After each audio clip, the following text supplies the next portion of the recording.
Welcome to the Zest podcast, the podcast that flips the script on traditional coaching. Here, we challenge the status quo by turning coaching relationships on their heads. Instead of the usual dynamic where coaches lead the way, we give the coachee the mic. Each episode, a coachee interviews their coach, diving into topics they're both passionate about, be it leadership, personal growth, or navigating challenges such as neurodiversity in the workplace. Our unique format inspires authentic conversations, shared learning, and fresh perspectives. We are showcasing the dynamic chemistry that comes from real-world coaching relationships. The mission is to disrupt power dynamics, spark curiosity, and offer you inspiring, zesty insights into work, life, and everything in between. So join us as we explore bold ideas, unfiltered stories, and the transformative power of coaching, zesty style. Okay, so welcome to the Zest Psychology podcast, Becky. So for our listeners, viewers, I'm Dr. Anna Kane, the founder and director of Zest Psychology, and our guest today is Becky Thoseby, and she's going to introduce herself in a second.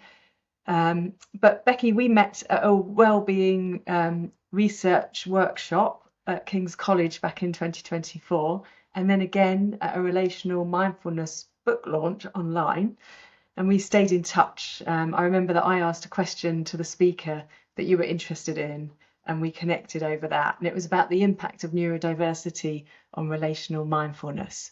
And we'd say, like, in a really lovely way, we've met regularly since then, and I love the fact that we always have these refreshingly deep and meaningful conversations, and there's really very little room, if any, for small talk. So that's our connection for listeners. And as you know, Zest Psychology is the home of authentic confidence, and I'm the researcher psychologist behind the model. And one of the things I'm really interested in is well-being. There's some research around the link between self-confidence and well-being, not enough in my opinion. And I firmly believe, based on the evidence, but also my experience as a practitioner, that well-being is intrinsically and critically linked to authentic confidence in the workplace. In my coaching room, if someone I'm working with talks about their well-being and it becomes apparent that they're not looking after their well-being for whatever reason, then this is one of the things we focus on before building their confidence more directly. So today's conversation is focused on well-being, as this is one of the spaces you work in. So do you want to start by introducing yourself, and then we can hear a bit more about your work? Thanks, Anna. So hi everyone, I'm Becky Thoseby. I'm Head of Workplace Wellbeing at the Ministry of Justice, and I'm also a volunteer coach within the civil service. Great. So do you want to tell us a bit more about those two aspects of your work, Becky? Sure. So I'll say a little bit about the Ministry of Justice. I'll call it the MOJ from now on. So It's a government department. We've got about 95,000 employees, and they have a really wide range of different types of jobs. So within the Ministry of Justice, there's the prison service, there's the courts and tribunals service. We have a couple of quite specialist agencies, and we also have lots of people who go around advising ministers, which is sort of the traditional view of a civil servant. So huge range of different roles, and some of those actually extremely challenging and some of them quite dangerous. So my role sits within the inclusive culture of expertise, culture centre of expertise. And I'm mentioning that because I believe that you can tell a lot about how an organisation views wellbeing by where it puts it. If it puts it in health and safety, or if it puts it in employee benefits, that means something very different. So my role is within the inclusive culture centre of expertise, which is quite a mouthful. It's myself and a group of peers who are basically providing an expert service in a variety of different areas. So some of the other things that my peers work on might be employee experience, or what people would call EDI. So we all provide expert advice to the organisation. So we're not doing the work, we're kind of advising on the work. It's almost like an internal consultancy. So in terms of how we do wellbeing, we take what we call a person-centred approach. And that, in summary, is around treating each person as an individual with their own unique package of needs. And it focuses more on fixing the organisation than fixing the individual. And we're talking about impact today, so actually we're getting right in there already, because there is plenty of evidence in the workplace wellbeing space that interventions that focus on the individual are not effective, whereas interventions that focus on creating the right organisational environment have a lot more impact. So that's why we take that approach in the first place. And that's underpinned by 4 key priorities. So firstly, raising awareness of existing support. Secondly, educating the organisation about what workplace wellbeing really is and what impacts it positively. Thirdly, trialling interventions to see what does have a positive impact. And fourthly, responding to external circumstances. So if people are wondering what I really mean by that, the 2 big things that have happened since I've been in this role have been COVID and the cost of living crisis. So when things like that happen that are so universal that they're affecting almost everyone in the organisation, we do need to respond in the wellbeing space. And then I thought your viewers and listeners might want to know a little bit about what does that mean then in terms of what I'm sitting here doing all day. So I'll give 2 examples of current projects that I'm running. So first of all, I'm running a project to test the impact of some financial wellbeing interventions on people's financial wellbeing. And I'm doing that because money worries are one of our key wellbeing challenges. We know that from our annual wellbeing survey. And then the other is I'm using a methodology called participatory action research to see what we can do to reduce the negative impact of work demands. And that is because of our 2 main challenges. That is the other. Money worries and work demands are kind of 2 big challenges to workplace wellbeing. So that's my day job. And then alongside that, and also within it actually, I'm a coach. So in the civil service, we have a coaching model where people from across the civil service who are qualified coaches can put themselves on a database and then do coaching as a voluntary kind of organisational citizenship activity.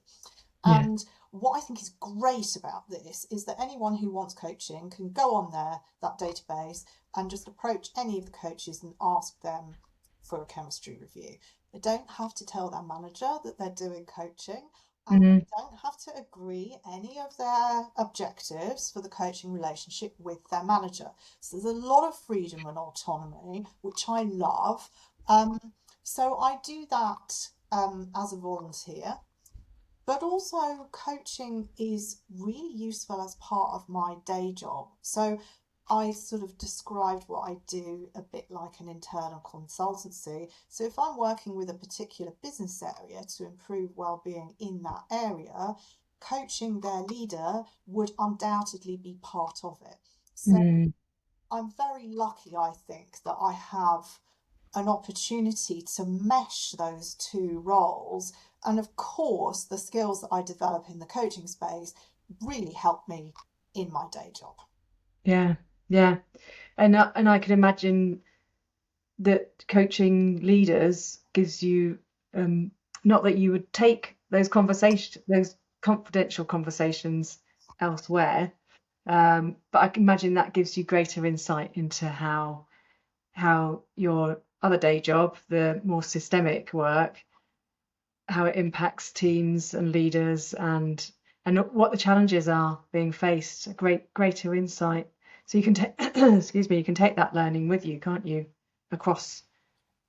Absolutely. And also something I found really interesting in coaching leaders, and I'm sure people who are watching or listening who are themselves coaches will find this too, that I'm just struck again and again by how lonely it is being a leader, Yeah. and how quite often people will talk to me about stuff that it's clear they don't have anywhere else to take it. Yeah. And I think even if that is all that coaching can give them, that is gold. Yeah. Yeah. Yeah. Well, as you know, I'm a coach, and I coach within the civil service, not on the scheme that you have, but a different external scheme. And I come across that in my work as well. And um, like quite often I hear people say, well, this is confidential, isn't it? Even though obviously we've said from the start it's confidential, it's that I need to give myself permission to be able to talk about this thing, whatever it is, in this coaching space.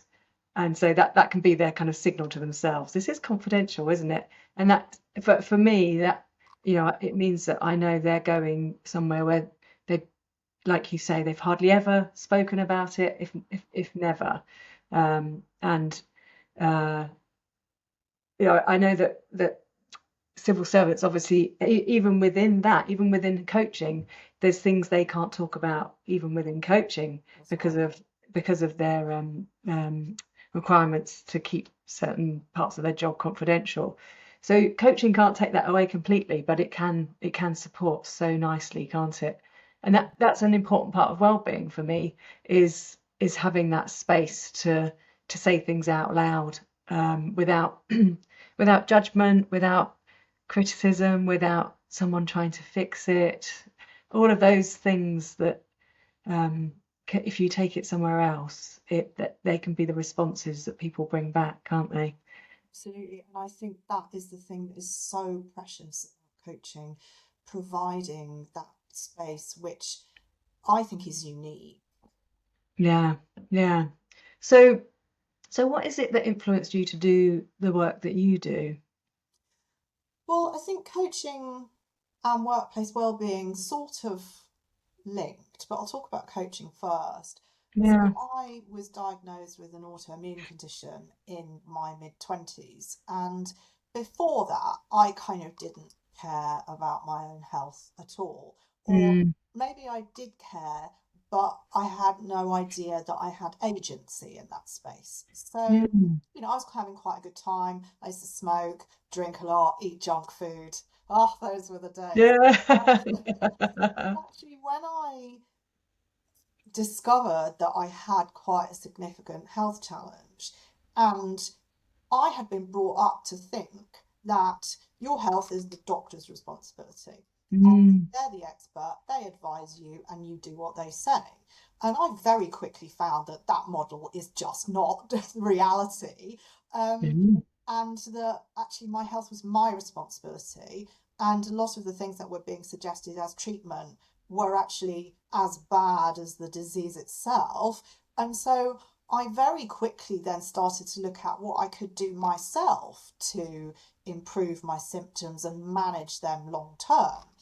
And that experience of taking agency, becoming kind of in more control of my own health, um, that was really transformative for me. I mean, people talk about sort of mm. having a Damascene experience, or whatever. It really was that for me. Yeah, And then I was just driven, a compulsion almost, to help others do the same. yeah. And I had a couple of people in my sort of friendship circle at work who were coaches.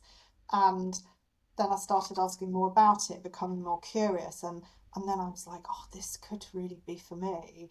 And it was. I mean, I love coaching and I love helping people have that experience that I myself had.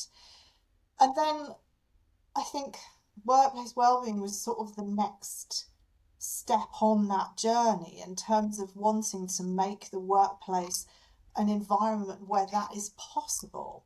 Um, And ever since I was quite young, I had this strong belief. So both my parents had jobs that they kind of turned up to and did and came home and then moaned about. And, I distinctly remember my dad saying to me when I was quite young, oh, all jobs get boring in the end, so you may as well get one that's well paid.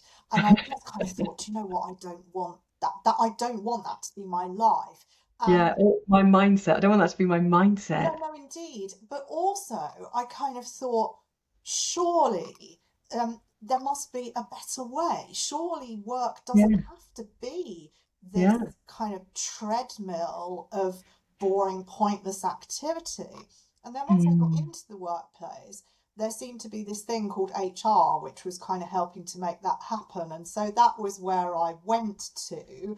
And then within that, I kind of found there was something even more like that, which was workplace wellbeing. yeah, And then having kind of experienced my own health challenges, I really wanted people to be able to have a good experience of work, even if they did have health challenges or life challenges or just, a life, yeah, feeling that that shouldn't stand in the way. yeah, So, yeah, the two are very linked and yeah, sort of they still continue to be linked in terms of what drives me and what gives me purpose. yeah, yeah. It's fascinating. Like these conversations are because when we chat, we tend to go into something that's live at the moment. Mm. And so it's lovely to hear your backstory, really. Yeah, I know that you have some health matters that you attend to with rigor and dedication, because that's what got us talking over the gluten-free sandwiches. That's true. That's true. Yeah, I forgot that. Yeah, and we were both like, "Oh wow, look, there's gluten-free sandwiches." Yeah, We- and I had my soup, didn't I? And my Yeah, I think I scarf had that I something always made. back up in my bag. And yeah, so there's some similarities between us there. I discovered uh, the things that impacted my health in my 30s, but um, that's that that also informs my work. I think, I mean, if you meet most kind of practitioners who do work like ourselves, often there's a personal journey involved, isn't there? For sure. I mean, I've never met anyone in what is quite annoyingly called the helping professions who, Yeah, like, just had a nice life and everything was okay. Um, yeah, because then, well, why would you be driven to do work like this, I think? yeah, yeah. So it kind of means it's very values driven, doesn't it? Yeah. In in a way where it's lived experience values, and yet then that desire to bring in evidence based, so that it's not just, oh, well, I found that if you eat gluten-free sandwiches you'll be all right. It's actually it's working on a more systemic level, right? It's the personal lived experience that fires you up and lets you know that the work that you're doing in supporting others, it should be called a supporting profession, shouldn't it, rather than a Yeah, or helping like a profession. growth profession. I think that Yeah, would be a nicer title. a nurturing profession. Yeah. Yeah. Um, uh, yeah, and but then for the likes of us, we love to then go on and say, right, okay, so what does the evidence say? How do we look across a system? And like you say, focusing on individuals in the well-being space, that you've said that the evidence suggests that's not the best way to go about it. But for me there is a little bit of a tangle there that we need to unpick, because like in my one-to-one coaching, and I'd be interested to hear if you have the same experience.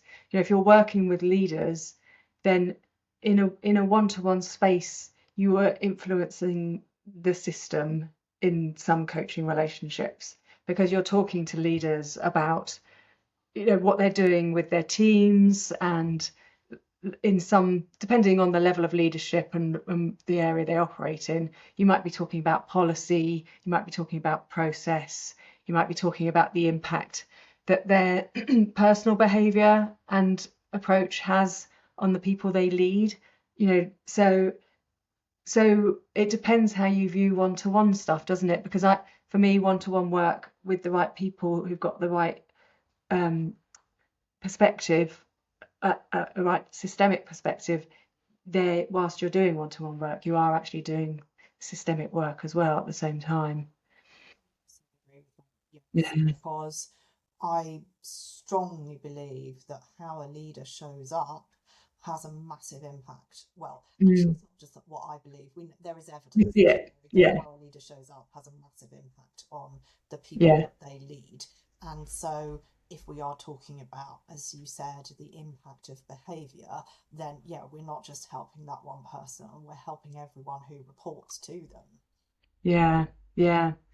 So then we've started to stray into the area that we kind of want to dig into a bit more, which is about impact and measurement. So in terms of impact, what's like, I know that some of your influences are your own experiences, your academic research, mindfulness. That's right, isn't it? Yeah, and obviously for me, well, not obviously for me, these are also the same as well. And I draw on a few other embodied practices to do my work, such as systemic constellations and focusing. And I know you use relational mindfulness, which is again, it's about opening up from the individual experience of mindfulness to actually how are we connecting, what's happening in the spaces between people. So in terms of the impact you expect your work to have, so far we've talked about what we do and what influences it, but what impacts are you expecting to have with your work? So I've had to really recalibrate this actually since I've been working in this space. So it's tempting to have quite high expectations because the work is evidence-based and because I'm doing things that evidence shows will have an impact. It's easy for me to have high expectations. And also, we run an annual wellbeing survey, which is kind of one of the better ones, I like to think. And I like to think that we are assessing workplace wellbeing better than a lot of organisations because, so slight tangent, but I wanted to just talk for a moment about the distinction between workplace wellbeing and individual wellbeing. Because a lot of people actually get these things confused. And individual wellbeing, or what's sometimes called subjective wellbeing, is very much about someone's life satisfaction and how they feel. So questions like, how anxious did you feel yesterday? How satisfied are you with your life nowadays? And I'm taking those two from the ONS measures. They are measuring individual well-being. Now, I explicitly state that we neither measure individual well-being nor do we seek to improve it because there are too many things that we can't control. So, and I think lockdown sort of really helped throw that into sharp relief because there were all kinds of things that were affecting people's well-being profoundly that we had zero control over. And that sort of made it very easy for me to illustrate that point to people in the organisation. So we don't seek to improve individual well-being, we seek to improve workplace well-being, which is driven by things like the environment people work in, their sense of purpose, the relationships they have at work, all that kind of thing. And those we can influence to an extent. And I think that's why I'm saying I've had to recalibrate over the years, because there are so many factors that influence all those things that I've just described. It's not just the work that I do. So, for example, the work that I'm doing on financial well-being, if there is a further cost of living crisis or if there's a stock market crash or something like that, that will overwhelm the benefits of anything that I have done. Now, we might be looking at figures getting worse by a smaller amount than they might have done. Yeah. Yeah. But that's not the kind of impact that I crave. But that is the kind of impact that perhaps is realistic. So I think it's more difficult than I perhaps originally thought. Yeah. And I'm now thinking about coaching and how do we assess the impact of coaching? Mm. And well, that's a thorny question, isn't it? It is a One is, thorny was and the goal at the sticky. beginning of a contract and did the client achieve it? Yes, no, there's the impact. But actually, wow, it's much more ephemeral and it's much more based on the client's own perception. And I Yeah. also think we rarely find out what the impact is months or years after the coaching. Very occasionally we'll get a client, I'm sure you have this experience, I get a do. client contact us and say, Yes. oh hi, remember me, you coached Yeah. me 5 years ago and actually Yeah. it profoundly changed my life and now this is what I'm doing. Yeah. I got one yesterday, actually, funnily enough. Really? Yeah. It was lovely, lovely to receive. Always amazing. But for every one of those, there will be a lot who go off and have a great life and never come back to you and tell you about it. Yeah. Yeah. So, and that's a difficult one. And I also often wonder, having coaching is not like going out for a meal, is it? Where it's something that you have a lot of experience of and you sort of know what good looks like. I mean, I've eaten quite a few Thai green curries in my time. I have a pretty good idea of what a good one is. Yeah. But actually, if someone's only ever eaten one Thai green curry and they're like, wow, this is amazing, Yeah. um, how do they really know? Because Yeah. actually, that might be the second worst Thai green curry that I ever ate. But because they don't know what a really good one is like, Yeah. then how do they even know? So, we get feedback from our clients and they say it's all amazing and wonderful. But I do sometimes wonder, like, how do they really know? Yeah. Yeah.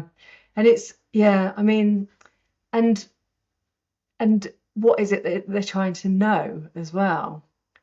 Like, how do I know it? But what am I trying to know? Because it's like, for example, we know in mindfulness that when you teach someone mindfulness, they their lives will often become more difficult before things feel like they've shifted and become like, they feel like their lives are more manageable and more, and they have, and I hate to say this because I really don't agree with it, but a greater level of happiness in their life.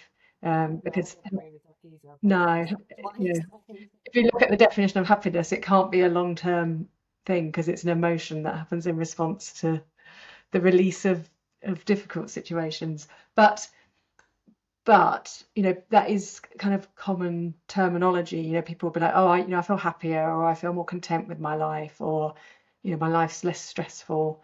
And but sometimes you have to go through the difficult to get to the bad. I mean, sorry, to go through the bad to get to the good, the difficult to get to the less difficult. And and I know we've spoken before about coaching. You can't say, right, okay, someone's had 6 sessions with me, like say with me they want to come and work on their confidence, and it's like at the end of the 6 sessions, what does that want to look like for you? And they're like, I'd like to be more confident, and you pin them down. Okay, but what will that actually look like so that we can look back and see whether that's happening? And they might be like, oh, okay, well, I want to be speaking in meetings more, and I want to be like suggesting changes to the policies that are accepted, and or whatever it is that they bring. And you'd be surprised how many senior leaders say that they want to speak up in meetings more. Um, uh, but ultimately, you get to the end of coaching session 6, and in some ways, it's really good to measure it because people look back and go, oh yeah, that's where I was at the start, and I'm not there anymore, and I have come a long way. Have they got to the point that they want to? Not necessarily, because they've now already absorbed into sense of who they are. Well, I am speaking more in meetings. I'm having my suggestions are being met and heard. But then human nature is to move on to the next thing, isn't it? And it's like, okay, now what I want to be achieving, or to make me feel more confident, is that, I want to be chairing the meeting, or if they're a more junior leader, or I want to be having impact across like another department that this department currently doesn't have any influence over. So things roll and progress and change, and that's human life. So is it really useful to say, right, tick, I've achieved that? And it can be useful, but it can also not be meaningful as well. Yeah, and I think sometimes in the wellbeing space, so perhaps I should have said earlier that I do work mainly, when I do my coaching, I work mainly on wellbeing. And Yeah, sometimes people come along and they have quite clear goals where they're kind of like, look, I've let myself go. I need to be eating more healthily, and I need to give up smoking, and I need to do some exercise. yeah, And, I can help people with that. And I really enjoy that. And that is very easily measurable. But then yes, yeah. I'm finding that recently people are coming more with issues around identity, Mm, and how do they form an identity where they have these different elements of their lives that are sometimes conflicting and competing and that kind of thing. And that yeah, is much more difficult to measure, because yeah. people like kind of get to the end and they're like, yeah, I've got a clearer sense of my identity, and I'm like, that's nice. Well I done. mean, how on earth do you measure that? No. And then the next question is, how on earth do you measure the impact that has on like their employment and their workplace? Exactly. So, like the coaching you provide isn't paid for by the employer. So there's not that kind of contracting, but the coaching that Zest offers is paid for by the employer. Yeah. Uh, to be fair, we do provide feedback, and we do kind of have a bit of a kind of triangulation of contracting, but quite often employers are quite happy to let the individual lean into the coaching and know for themselves whether it's worked. And when I've worked with employers who want to kind of consider it from a bigger perspective, often it's really curious things that they say has stopped the coaching from working, and it's not because of the coaching itself. It's because people have been like too busy to take up their coaching sessions and things like that. And so then that's like, well, what are we really measuring here? That are we measuring how the organization is set up to support their leaders with coaching? Because that becomes something that the coach, I mean, you have mechanism in place. Like, I'll always book people in at the end of my Yeah, sessions, yeah. and something little like that can make a massive difference. But what really are we measuring? Because we live in this system. We live and work in systems. Yes, and I think that's really interesting. So there's two things that come up for me when you talk about the system. So Yeah, one is, I caught on the radio the other day just a few moments of an interview with Melinda Gates, and she was talking about the work that the Gates Foundation does and the responsibility that comes with being able to make such a huge impact. And what she yeah, was talking about, the example she gave, was a program where they had introduced free contraception to women in a particular African country, I forget which. And mm, that's a huge thing to do. And of yeah, course, isn't that wonderful? Like, why shouldn't women have control over their own bodies? But mm, actually, the social change that brought about was then huge. And some of the impact on women of that social change was negative. So, yeah, um, as you're saying, you can't just change one element of the system and expect the rest not to react. yeah, Um, But then I think the other side of that coin is sometimes what I've seen is that leaders kind of go on a personal growth journey, and if they transform their behavior quite significantly, and you probably see this more in mindful leadership actually, and they want to behave in a completely different way, but actually the system just won't let them. No. And it reminds me of I have a neighbour who I love talking to. She's very devout Hindu, but she's also extremely funny and dry about Yeah. her religion. And she Yeah. once said to me, Becky, I don't want to reach enlightenment. Who am I going to talk to? She's right, because if you get to a certain point and you're thinking a certain way and no one else is, It's lonely, it's boring. and it's something that I've definitely experienced with my own relational mindfulness journey. Yeah. That you're trying to be a certain way in a system that just can't accommodate that. Yeah. Yeah. Yeah, absolutely. It's a great story, but it's so true. It's so true. And it all just points to why, like, coaching an individual or providing well-being solutions for an individual don't work, because you it's who is it who uses the analogy, but it's about, like, if you've got a grubby goldfish bowl, you could take the goldfish out and clean its scaly skin and pop it back in, but it's still swimming around a mossy green, um uh coaching well, I've lost the word for what, goldfish tank.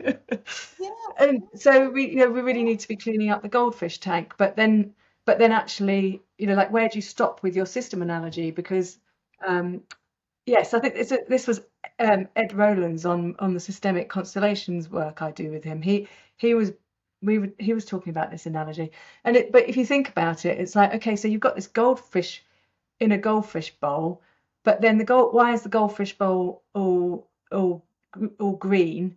And that's probably because someone's not cleaning it and putting too much food in, so the fish don't eat all of the food, so it rots.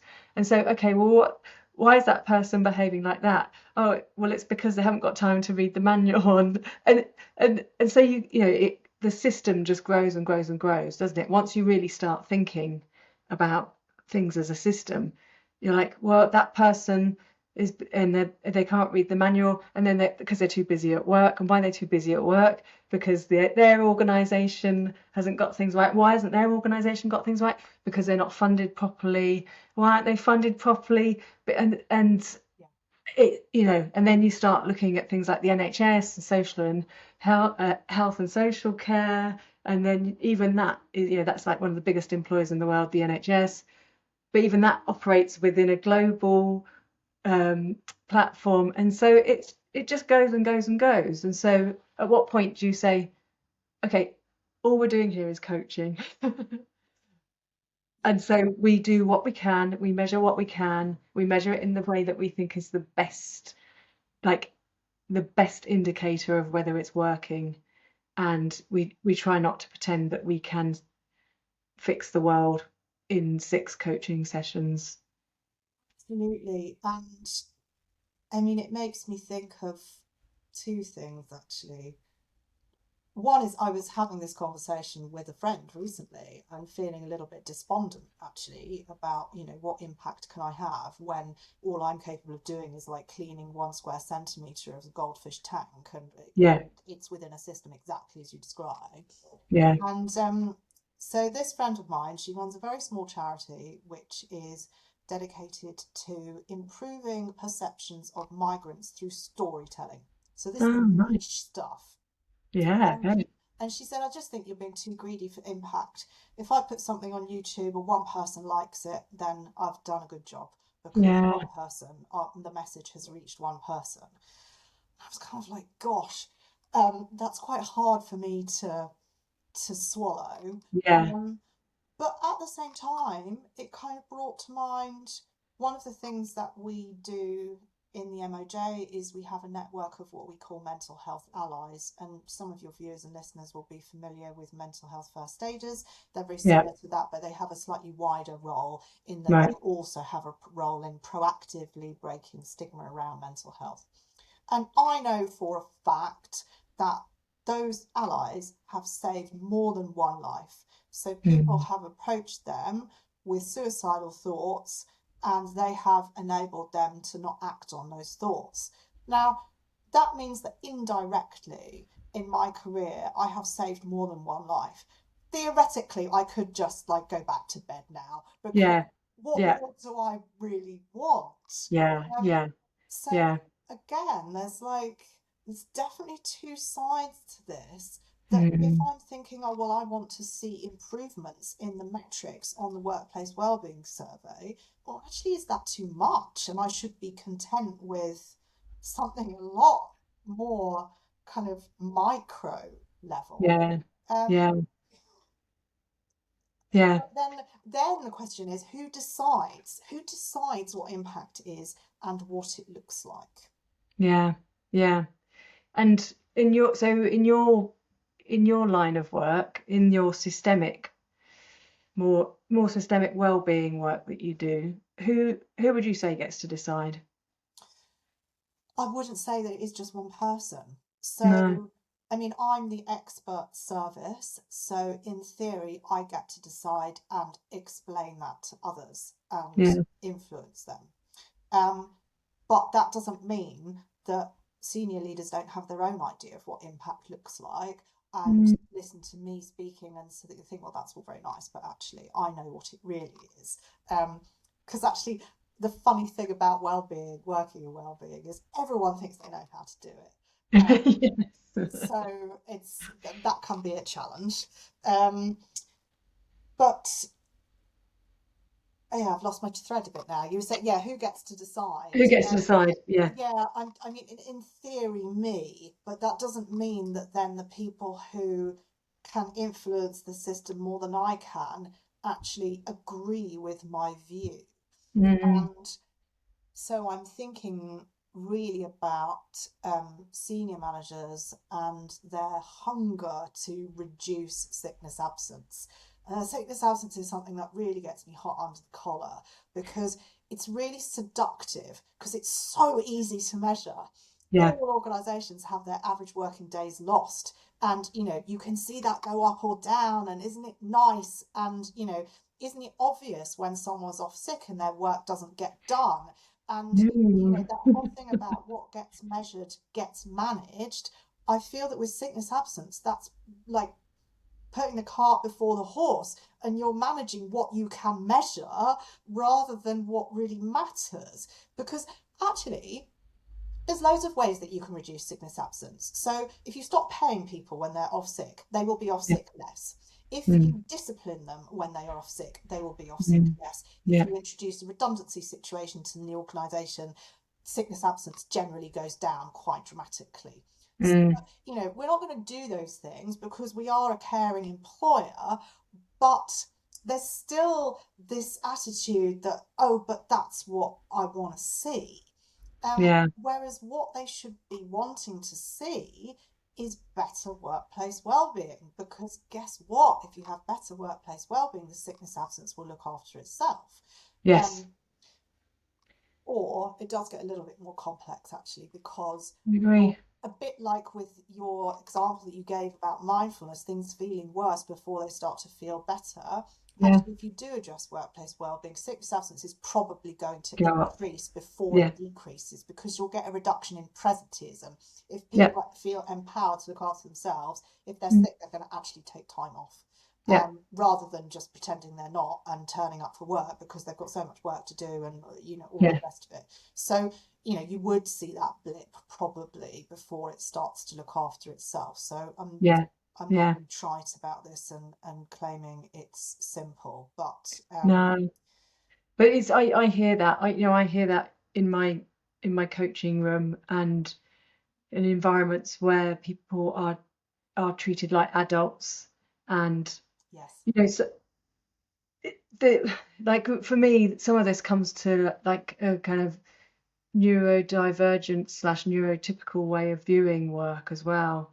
Because like if you think about how, like, so I'm ADHD, and because I run my own business, it affords me a little bit more flexibility in terms of saying, okay, I'm going to work out flat out this week because either because I've got a lot on, so I lean in, or I'm hyper focused, so I'm like, yay. And then other weeks I might take a bit more time to go and see my mum, or to do some running, or some meditation, or go meet friends.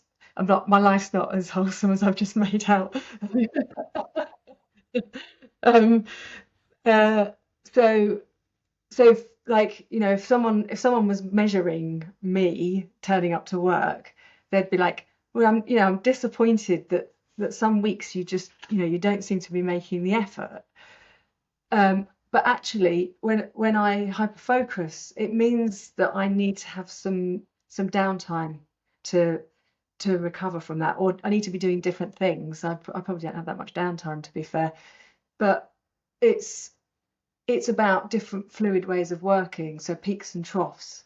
And so sickness absence and those types of measures measure a neurotypical concept of what it means to turn up to work. But if I'm forced to be consistent, then I would say my overall, like, creativity, productivity, enjoyment of work goes down, because I just don't operate that way. And by having time out where I'm, like, running, or just catching up with mates or whatever, chatting about stuff, that allows my creativity to do its thing. Whereas if it's like I've got to get to work and I've got to do this and I've got to do that, then I'm just squeezing myself into something that ends up making me miserable, and then I'm not creative, and I'll find myself staring out of the window looking at the the cars and their road rage around the bus stop, and who can't get past the bus, and it's like, that's not how I want to be spending my time in the office. So I really allow this more kind of agile, flexible working. But large employers struggle, or I get it. It's a struggle to when you've got the volumes of people that large organizations have. It's more difficult to account for those differences. I'm not saying it's impossible, but systems haven't been set up that way, have they?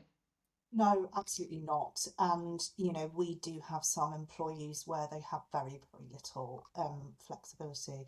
So if you take the example of the Office of the Public Guardian, which is one of Mm. our agencies, and they are responsible for all the powers of attorney. Oh, So, and they've got a massive backlog, and they have a lot of staff in call centres who all day long are taking calls from members of the public, many of whom are quite distressed because these are very emotional they things, are. very I've been through important it. It's a things. very stressful Um, time.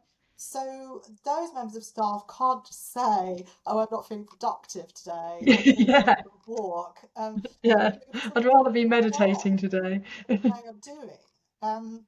And yeah, you're right that the system isn't geared up for that. I mean, luckily, I have got a manager. So much depends on your manager, I think. I've got a Like, manager yeah, that, it is. is that understands that one of the things that makes me good at my job is the reading that I do and the conversations that I have with people outside and inside the organisations, Yeah, and the thinking that I do, and the membership I have of networks, which sometimes might seem completely unrelated, yeah, because it's all about developing myself as a professional. And I yeah. need time to do that. And sometimes I can't say, "Oh, on Tuesday afternoon, I met an ex-colleague who is now a DEI consultant, and we talked about this, and as a result, I learned that, and I'm going to apply it in this way." Yeah, I have lots of conversations with lots of people, and I read lots of things, and yeah. it all just percolates. And Mhm. it would be if I had someone who required me to kind of say what was the benefit of every activity that I did, I would Yeah, be doing my job in a very different way. yeah, Um, although I do find it hilarious to hear you describe your kind of pattern of the weeks and months, because as we've discussed, I've got autism and I'm Yeah. completely the opposite to you. I want every day to look the same because I Yeah. know what I'm doing, and then that gives me freedom to think. Because Yeah. if I have to think about what am I doing because like this and work out, like, oh my goodness. It uses up all your resources, right? Exactly. I wouldn't have anything left to actually do Yeah. work. Whereas if I've got a structured day, it uses up all my resources trying to fit into Trying the to fit structure. into it. No, it's not entirely true. I use structure a lot, but yeah, if I had to fit to a routine, it would tire me instantly. Yeah, So whereas yeah. I love routine. Oh my God, I love routine so much. Oh dear, so it's brilliant. I always enjoy talking to you, Becky, so much. And whenever we speak, we book in for half an hour, which I always think's very like it's tidy, isn't it? It's like right, boom, half an hour conversation, and I always leave thinking I wanted to ask her that, I wanted to follow up on this, that, the other, and I wanted to like explore the other thing that we said we'd explore last time, which we didn't. There's always so much depth and richness to our conversations, which I really enjoy. So it's been nice today to have that little bit of extra time to just and to dig into like one topic that's obviously got lots of sprouts and threads and so on. But it's always such a pleasure talking to you. Yeah, too. And I always leave wanting more. And I think one of the things I love about our conversations is that every topic we talk about sparks off so many other things that I then want to explore, which is why it's never long enough. And actually, this time hasn't been long enough either, although I have No. enjoyed it.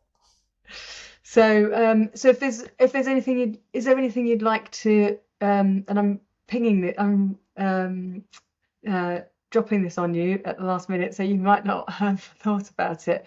But is there anything like something that you'd like the viewers or listeners to take away, whether it's either like an offering or like a key thought for them? So I think maybe that just recognizing the paradoxical nature of this measuring impact thing. Um, Yeah, that it is incredibly important, because if we're not measuring impact, how do we know we're doing a good job? And if we don't know we're doing a good job, then what's even the point of getting up in the morning? yeah, But at the same time, all the things that we talked about today, um, they can become self-serving and actually distort us away from what we're trying to do in the first place. So I think, like all tools, it should be used with care.